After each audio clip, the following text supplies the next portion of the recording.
Uniform civil code. So రీసెంట్గా జనవరి 2025 నుండి ఉత్తరాఖండ్లో యూనిఫామ్ సివిల్ కోడ్ ఇంప్లిమెంట్ చేస్తారని ఆ స్టేట్ సీఎం అనౌన్స్ చేశారు. సో ఇక్కడ యూనిఫామ్ సివిల్ కోడ్ అంటే ఓవరాల్ కంట్రీలో సేమ్ పర్సనల్ లాస్ ఇంప్లిమెంట్ చేయడం.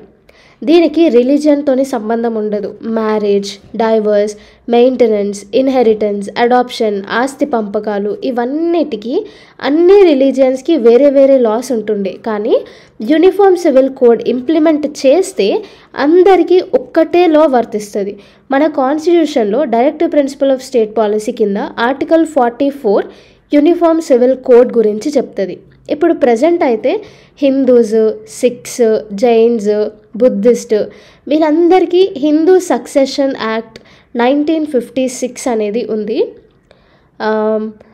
ముస్లిమ్స్కి అయితే ముస్లిం పర్సనల్ లా ఉంది. అదే క్రిస్టియన్స్కి అయితే ఈ క్రిస్టియన్స్, పార్సీస్ అండ్ జూస్కి ఇండియన్ సక్సెషన్ యాక్ట్ 1925 ఉంది.